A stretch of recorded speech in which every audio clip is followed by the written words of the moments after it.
स्वागत है बच्चों आप सभी का अपने YouTube चैनल एडुकेट एकेडमी में। मैं गौतम सर और आशा करता हूं कि आप सभी सही होंगे और स्वस्थ होंगे, तंदुरुस्त होंगे और घर पर तैयारी कर रहे होंगे अपने पेपर की। क्लास 12th वाले बच्चों के लिए हिस्ट्री का जो इम्पोर्टेंट जो क्वेश्चन लिए गए हैं वो आपको सारे बताए जाएंगे।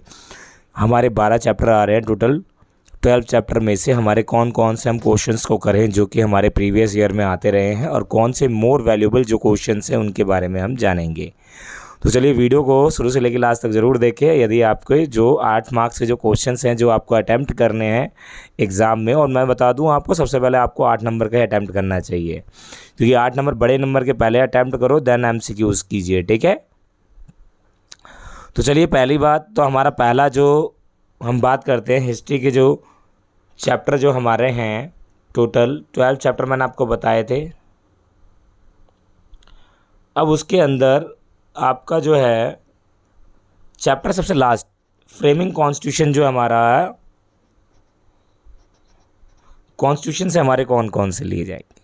तो भाई आपको तो पहले तो मैं ये बता दूं, कॉन्स्टिट्यूशन आपको तो सभी को पता होगा कि that is the setup basic rules that helps to run government as well as the country. तो किसी भी देश को चलाने के लिए और सरकार को चलाने के लिए हमें कानून की आवश्यकता पड़ती है, और वही कानून कहाँ पर दिए गए हैं, संविधान में। संविधान के अकॉर्डिंग ही हमारे देश को चलाया जा रहा है। ये जैसे कि हमें पता होना चाहिए सारी चीज़ें, कुछ बेसिक चीज़ें हैं जो हमारी। आगे अगर क्वेश्चन आपसे पूछते हैं तो क्या पूछेंगे, with in the constituent assembly. चलिए हम क्वेश्चन को थोड़ा सा जूम करके हम उसके बाद आपको दिखाते हैं पॉइंट ऑफ।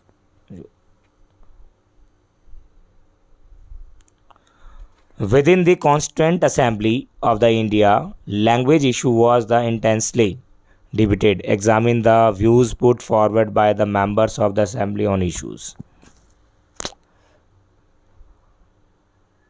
अब लैंग्वेज को लेकर इशू तो हुआ बेटा, क्योंकि जब 1930 में जब बात की गई कि भाई लैंग्वेज को हमारे हिंदुस्तानी को हिंदू भाषा जब बनाई जाएगी हिंदी एज अ लैंग्वेज, लेकिन उसके लिए काफ़ी ज़्यादा डिबेट हुए। जितने भी साउथ के जो हमें पोकर बहादुर और RV धुलेरकर जी और भी जो बहुत सारे हैं, भीमराव अम्बेडकर जी, जिन्होंने बहुत सारे कमेंट किए, जिन्होंने बताया। कुछ लोग सपोर्ट्स में थे और कुछ क्या थे, अनसपोर्ट में भी थे, अगेंस्ट भी थे।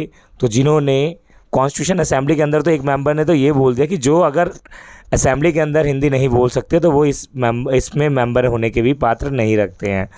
तो कई डिबेट हुआ, लेकिन हिंदी हमारी जो नेशनल लैंग्वेज नहीं बनी, क्या बनी, नेशन लैंग्वेज है, राज्य भाषा है, राष्ट्रभाषा नहीं है बेटा। तो उसी समय क्या हुआ, मोस्ट ऑफ जो पॉपुलेशन है हमारे इंडिया के अंदर, वो मोस्टली पॉपुलेशन कौन सी है बेटा, हिंदी बोलती है। लेकिन बट जो तमिल साउथ की साइड जब आप जाइएगा, साउथ के लोग बोलते हैं कि उनकी खुद की भाषा है, उनकी कल्चरल्स को, उनकी लैंग्वेज को उनके स्कूल्स में पढ़ाने को दिया जाए। तो कहा जाता है हमारे भारतीय संविधान में जो 22 लैंग्वेज को ही क्या दिया गया है, मेंशन किया गया है। तो ये आप क्वेश्चन कर सकते हैं और बहुत ही अच्छा क्वेश्चन है आने वाले। सेकंड क्वेश्चन हम यहाँ पे देखेंगे, how did the constituent assembly India protected the powers of central government. अब भाई पावर्स ऑफ सेंट्रल गवर्नमेंट के बारे में अगर बात की जाए तो as you know the article 1, जो हमारा आर्टिकल 1 है, that gave the statement the all state had, that is also known as the union, it's also known as Bharat. जो सभी स्टेट के प्रमुख होंगे उसे क्या नाम दिया जाएगा, भारत। अब भाई भारत जो है हमारा सेंट्रल है, सेंट्रल गवर्नमेंट हमारी 3 तरह की होती है, सेंट्रल, स्टेट और कंकरेंट। तो सेंट्रल गवर्नमेंट को ज़्यादा पावर क्यों देनी चाहिए, क्योंकि पावर ऑफ ऑटोनॉमी देना उसके लिए क्यों ज़रूरी है, क्योंकि as you know our India is the diverse country. So इस डाइवर्स के अंदर the different types of the peoples, they belong to the different religions, they speak the different language, so that any time anyhow the conflict will be happen. So that's why if the strong powerful government, central government, they can handle easily, they maintain the peace, the coordination among the society of the peoples। तो central government अगर powerful होगी तो ये क्या कर सकती है, किसी भी डिसीजंस को ईजिली ले सकती है, ये मिस्टेक को सुधारने का मौका देती है और किसी भी डिस्प्यूट्स को ईजिली सॉल्व करती है। एक छोटा सा मैं एग्जांपल आपको बताता हूँ। दिल्ली के अंदर 2020 के अंदर और 19 में क्या हुआ था, CA और NRC जब बिल आया था तो बहुत सारे जो एरिया हैं हमारे वहाँ पर लड़ाई झगड़े हुई। तो क्या हुआ, उस समय दिल्ली गवर्नमेंट उस चीज़ को हैंडल करने में एबल नहीं हो पाई। तो ऑन दैट टाइम क्या हुआ, सेंट्रल गवर्नमेंट ने एक्शन लिया और वो उस सिचुएशन को उन्होंने क्या किया, बिल्कुल तरीके से हैंडल किया। एक कोरोना का हम ले लें, कोरोना को भी उन्होंने ही हैंडल किया। आगे, describe the main objective of constitution of India. Main objective है, कॉन्स्टिट्यूशन के मेन ऑब्जेक्टिव क्या है, इससे अच्छा क्वेश्चन कुछ नहीं हो सकता। तो भाई मेन ऑब्जेक्टिव क्या है हमारे कॉन्स्टिट्यूशन का, कि भैया पहला ऑब्जेक्टिव हमारे इस कॉन्स्टिट्यूशन का ये है, our Indian constitution is the biggest and the written document is the live document, और it has the federal government, it has the three list, union list, state list, concurrent list, they had the human rights। तो ये सारे क्या है, features हैं, और it will take to complete the 2 years 11 month 18 days। तो ये सारी चीज़ें करने में इसे लगे हैं, तो आप ऑब्जेक्टिव बता सकते हैं। और अलग से क्या आएगा, सेपरेट इलेक्ट्रोलेट्स। सेपरेट इलेक्ट्रोल्स का मतलब क्या होता है, माइनॉरिटीज़ के लिए अलग सेपरेट इलेक्ट्रोल्स बना देना, ताकि वो बेटर तरीके से अपना लाइफ को सरवाइव कर सकें। और उसी के अंदर आर.वी. धुलेरकर जी बोलते हैं, पी पोकर बहादुर जी बोलते हैं कि अगर हम माइनॉरिटीज़ के लिए अगर सेपरेट करते हैं तो nobody can, non Muslim can not be understand the Muslims problem, ऐसा उन्होंने स्टेटमेंट दिया कॉन्स्टिट्यूशन असेंबली के अंदर। तो भैया सेपरेट इलेक्ट्रोल मतलब माइनॉरिटीज़ के लिए एक अलग से सेपरेट इलेक्ट्रोल्स बना दिया जाए, ये था। ठीक है, इसके ऊपर बहुत बड़ी डिबेट हुई बेटा। चलिए आगे हम नेक्स्ट, ये तो हमारा 14 चैप्टर, जो 15 चैप्टर है हमारा उसका था ये क्वेश्चंस 8 मार्क्स। चलिए अब नेक्स्ट देखते हैं,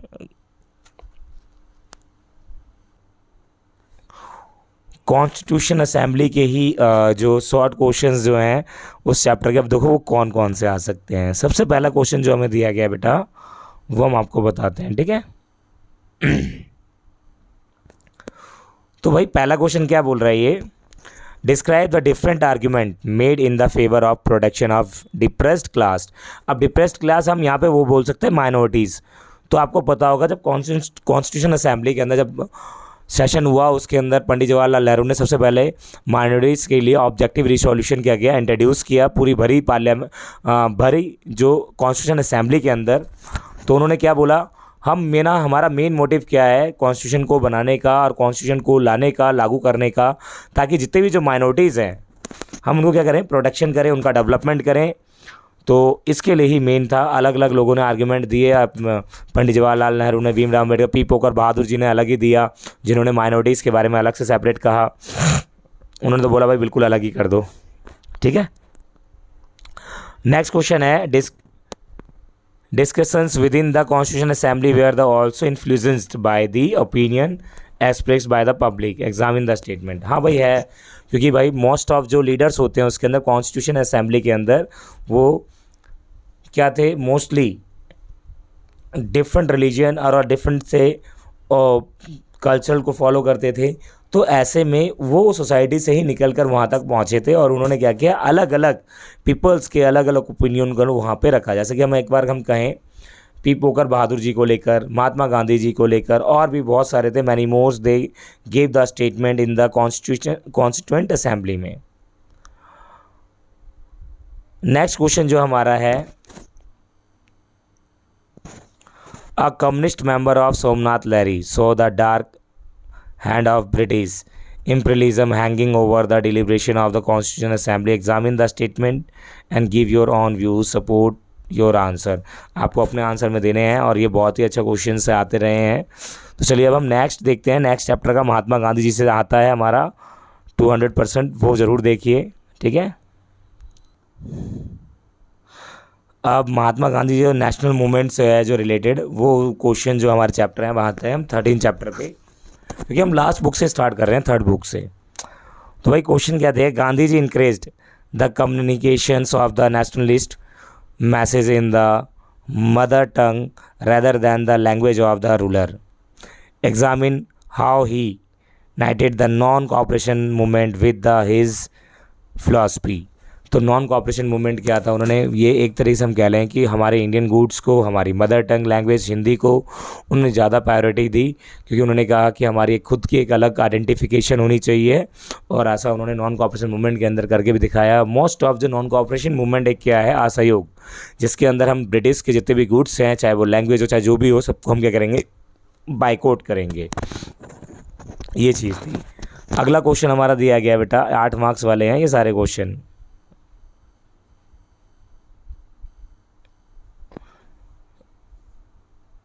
नेक्स्ट है हमारा salt march of the 1930 was the first event that the brought Gandhi ji to world attention. पूरे वर्ल्ड के अंदर अटेंशन जो पूरा किया उन्होंने, पूरे वर्ल्ड के अंदर अपनी जो छाप छोड़ दी, वो जो है एक इमेजिनेशन बना लिया उन्होंने, अटेंशन। तो explain the significance of the movement of Swaraj. Swaraj के लिए जो पहली बार लड़ाई, जो भारत ने पहली बार जो स्वतंत्रता मनाई, वो 1930 में ही बनाई थी।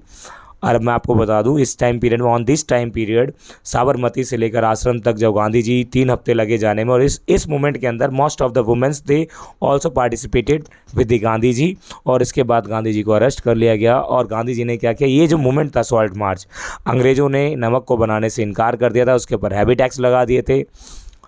तो इस तरीके से गांधी जी ने स्वराज के लिए ये जो मार्च निकाला, बहुत ही पॉपुलर हुआ। और गांधी जी ने समुद्र के पानी को उबालकर फिर नमक बनाना शुरू किया और इस आंदोलन को ख़त्म किया। तो ये था हमारा सॉल्ट मार्च 1930 में। इसको हम दांडी मार्च भी बोलते हैं बेटा, ठीक है। थर्ड क्वेश्चन आइए। In the history of the nationalist Gandhi ji was often identified with the making of nation, describe the role of the freedom struggle of India. तो भाई गांधी जी का जो फ्रीडम ऑफ स्ट्रगल इंडिया में बहुत बड़ा रोल माना जाता है, ऐसा क्यों? चलिए मैं वो, आप सभी को भी पता होना चाहिए कि जब से हम पैदा हुए हैं और जब से हम किसी के बारे में उतना नहीं पढ़ पाए, और जितना कि हमने पढ़ा है, वैसे तो हमारे इंडिया को जो इंडिपेंडेंट दिलाने में ये एक रोल किसी एक व्यक्ति का नहीं, मतलब कि पूरे ग्रुप के रहा है यूनिटी का। अगर हम बताएं तो आपने सुना होगा सरदार वल्लभ भाई पटेल स्टैचू ऑफ यूनिटी के नाम से जानता है, चंद्रशेखर आज़ाद, भगत सिंह, मंगल पांडे, महारानी लक्ष्मीबाई, तात्या टोपे, ठीक है, शिवाजी। तो ये जो मैनी मोर्स जो रहे हैं, किंग्स रहे हैं, और जो कि जितने भी जो फ्रीडम फाइटर्स रहे हैं, लाल बाल पाल, ठीक है। तो इन सभी का सेक्रीफिकेशन जो क्या है, हमारे बेटर इंडिया के लिए आज भी योगदान रहा है। आप इन्हें हमें कभी नहीं भूल सकते। लेकिन इन सभी के अलावा जो गांधी जी का जो रोल रहा है, वो भी एक अलग इम्पॉर्टेंट रोल है, क्योंकि महात्मा गांधी जी सारे रूल्स एंड रेगुलेशंस के जानने के बाद ही उन्होंने भारत के अंदर मूवमेंट स्टार्ट किया। 1915 जब वो भारत लौटे तो उन्होंने हिंद स्वराज नाम से एक पुस्तक भी लिखी। और उन्होंने क्या किया, जब पुस्तक लिखी तो उन्होंने क्या बताया कि हमें स्वराज कैसे मिलेगा। तो उन्होंने एक मूवमेंट चलाया, सत्याग्रह मूवमेंट, बस सत्य की खोज करनी है और उसके अकॉर्डिंग ही हमें फिर मूवमेंट स्टार्ट करना है। तो भैया सबसे पहला उन्होंने मूवमेंट चलाया बिहार के चंपारण से, फिर उसके बाद खेड़ा गुजरात से 17 में, फिर 18 में अहमदाबाद कॉटन मिल वर्कर से। इस तरीके से गांधी जी ने एक के बाद एक मूवमेंट चलाया। फिर उसके बाद उन्होंने नॉन कॉपरेशन मूवमेंट चलाया। फिर उसके बाद उन्होंने क्या चलाया, दांडी मार्च चलाया। फिर उन्होंने खिलाफत मूवमेंट चलाया। खिलाफत मूवमेंट उन्होंने नहीं, उन्होंने चलाया था क्विट इंडिया मूवमेंट, ठीक है। तो इस तरीके से गांधी जी का जो रोल है नेशनल स्ट्रगल के अंदर, तो वो तो मैं ये समझूँ तो भाई बहुत बड़ा रोल है गांधी जी का। जितना बड़ा 500 का नोट है उतना बड़ा उनका रोल है, मैं ये कहूँ।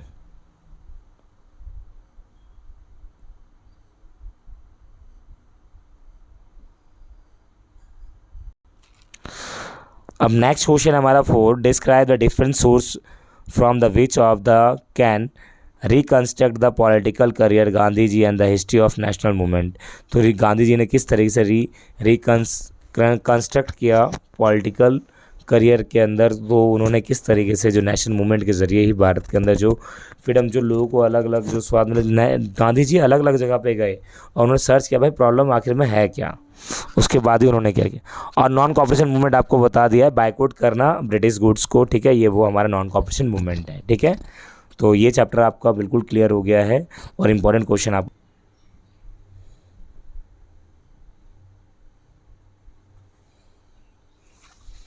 सुनिए। नेक्स्ट चैप्टर जो हमारा रिबेल्स एंड राज, और वो उससे हमारे कौन कौन से क्वेश्चंस आ सकते हैं हम उसके बारे में डिस्कशंस करेंगे, ठीक है।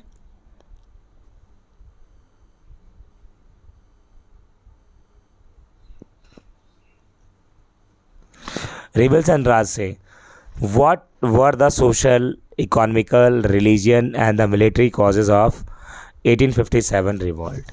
मतलब मेन कॉजेज़ क्या है, इकोनॉमिकल, सोशल, रिलीजियन और मिलिट्री कॉजेज़ आपको बताने हैं किस वजह से रिवॉल्ट हुआ 1857 में। रिवॉल्ट मतलब समझ लीजिए विद्रोह, और विद्रोह मतलब क्या होता है, जब हम किसी के अगेंस्ट क्या करते हैं, कोई भी चीज़ें अगर मूवमेंट करते हैं चाहे कुछ भी करते हैं उसके अगेंस्ट, तो वो क्या होता है, रिवॉल्ट होता है।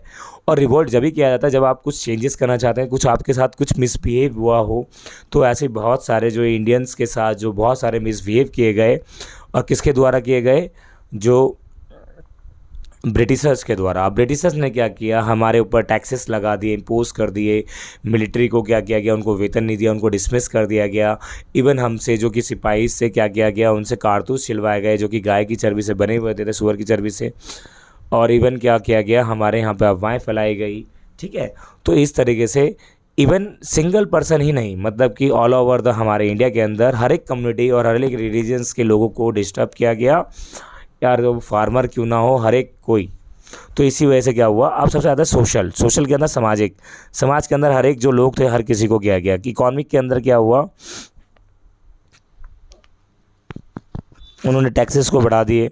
रिलीजियस के अंदर जो हिंदू मुस्लिम जो ये है इस तरीके से इन्होंने कर दिया। मिलिट्री के अंदर अलग, तो अलग अलग लोगों ने सारे एकजुट हुए और उन्होंने क्या किया। How were the life forest dwellers transformed in the 16 to 17 centuries. जो डवेलर्स थे 16 to 17 सेंचुरी में उनके साथ क्या हुआ, उनके ऊपर हैवी टैक्स इम्पोज कर दिए गए, वो बताना है आपको। What explain the anger of the Deccan ryots against the moneylenders. Deccan के जो रेड्स थे वो क्यों मनी लैंडर्स के अगेंस्ट हुए, क्योंकि आपको पता होना चाहिए, क्योंकि वो इसलिए एंगर हुए क्योंकि रेत से ज़्यादा टैक्स लेने लग गए और इसी वजह से। अब आ गया था discuss the evidence the indicate the planning and the coordination on the part of the rebels. मतलब क्या क्या प्लानिंग की गई और कोऑर्डिनेशन। मैं आपको बता दूं, प्लानिंग तो ये की गई थी भाई अंग्रेज़ों को बाहर निकाला जाएगा। सभी लोग एकजुट हुए, अगर हम किसी की बात करें, मुस्लिम हो चाहे वो गरीब हो चाहे अमीर हो, हर एक कोई सब इकट्ठे हुए, तब जाके उन्होंने ये सारी चीज़ें। Discuss the extent the which of the religious beliefs and the shape of the event. कौन से ऐसे जो रिलीजियस है, रिलीजियस में आप बता देंगे हर एक रिलीजन्स के लोगों ने एक साथ ये नहीं देखा कि भाई हम कौन है नहीं है, लेकिन सब ने एक साथ सपोर्ट किया। लेकिन कहा जाता है ये इतना खास नहीं रहा जिसकी वजह से हम रिवोल्ट हार गए, और जो हमने रिवोल्ट किया हम उसमें सक्सेसफुल नहीं हो पाए, ब्रिटिश जीत गई। What step did the British take to quell the uprising. मतलब उन्होंने जो विद्रोह बढ़ रहा था उनको दबाने के लिए उन्होंने क्या किया, सप्रेस किया, उनकी आवाज़ को दबा दिया, मार दिया गया, इस तरीके से उन्होंने काम